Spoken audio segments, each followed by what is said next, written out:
बड़ा सवाल है। डॉक्टर टीवी प्रवीण को मेरे साथ मौजूद है। डॉक्टर प्रवीण, मैं आपसे पूछना चाहता हूँ, सुप्रीम कोर्ट ने कहा कि अभी तक हमने जो देखा है, अभी तक हमने जो समझा है, उसमें कोई बहुत बड़ी गड़बड़ी दिखाई नहीं देती है। सिर्फ 1550 के आसपास करीब करीब जो स्टूडेंट हैं, जहाँ पर जिक्र किया कि यहाँ पर कुछ कमियाँ, कुछ त्रुटियाँ हैं, वहाँ पर एनटीए ने दोबारा एग्ज़ाम करा लिया। अब जो 24.5 लाख स्टूडेंट बैठे हैं, उनके साथ तो अन्याय नहीं कर सकते ना, लिहाजा परीक्षा नहीं होगी।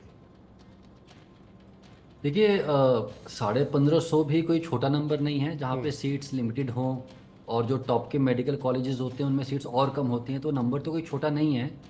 तो सिर्फ नंबर के बेसिस पे बोल देना पूरे तरीके से जायज़ तो मुझे नहीं लगता। बट ये बात भी सही है कि जो दूसरा पहलू है कि जिन बच्चों ने प्रॉपरली एग्ज़ाम दिया था और जिनका सिलेक्शन हो गया है, उनको फिर से एग्ज़ाम में बैठाना उसकी अपनी समस्याएं हैं। तो दोनों तरफ के आर्गुमेंट्स रहेंगे। लेकिन जैसे शायद एक स्टूडेंट हैं अभी हमारे साथ, वो बहुत अच्छी बात बोल रही हैं कि जब भी कोई बच्चा सर नीट पीजी जैसे एग्ज़ाम या नीट यूजी जैसे एंट्रेंस की तैयारी करता है, तो वो सब कुछ छोड़ के सारी चीज़ें सेक्रीफाइस करके सिर्फ पढ़ाई करता है।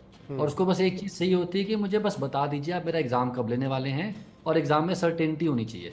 अब ये सब जो हो रहा है कि 3 महीने के बाद हम लोगों को बताया जा रहा है कि एग्ज़ाम कैंसिल नहीं होगा, इस पूरे टाइम के दौरान जितने लाखों बच्चों की पढ़ाई ख़राब हो गई होगी, वो एक और बड़ा इम्पॉर्टेंट फैक्टर है कि अनसर्टेनिटी से जो प्रिपरेशन है वो पूरी ख़राब हो जाती है।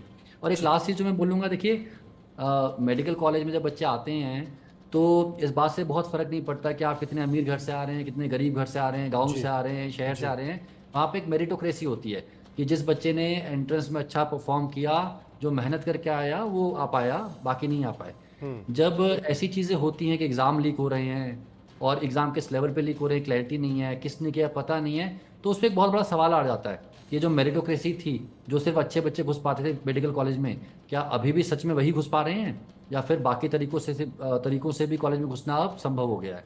अगर भरोसा कायम हो तो किसके माध्यम से हो? डॉक्टर प्रवीण। जी, देखिए इसमें तो भरोसा कायम करने का रिस्पॉन्सिबिलिटी आई थिंक जो एजेंसी एग्ज़ाम कंडक्ट कर रही है उसी की में रिस्पॉन्सिबिलिटी है। और मेरे ख्याल से ऐसा नहीं है कि एग्ज़ाम में चीटिंग या एग्ज़ाम में लीकेज को नहीं रोका जा सकता। आप थोड़ा टेक्नोलॉजी का यूज़ करिए।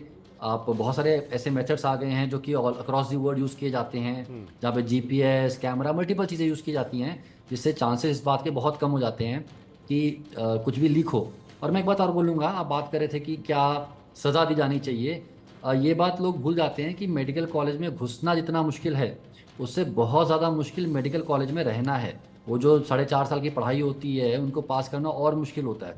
तो मुझे ये समझ नहीं आता है जिन बच्चों जो बच्चे यहाँ वहाँ से पेपर निकाल के लीक करके कॉलेज में घुस तो जाएंगे, उसके बाद वो एग्ज़ाम पास कैसे होंगे उनसे। और हम लोग ऐसे कई लोगों को जानते हैं अपने टाइम पे, जब हमने एमबीबीएस की थी और देखा था कुछ लोगों को ऐसे जिनके ऊपर सबको शक था कि एक जेन्युइन स्टूडेंट है भी कि नहीं, उनकी बड़ी खराब हालत होती थी, उनसे एग्जाम पास ही नहीं होते थे। वो सालों सालों तक एक ही साल में पढ़े रहते थे। तो देखिए मेडिकल कॉलेज एक ऐसी चीज़ नहीं है जिसमें आप चीटिंग करके घुस जाइए और काम हो जाएगा।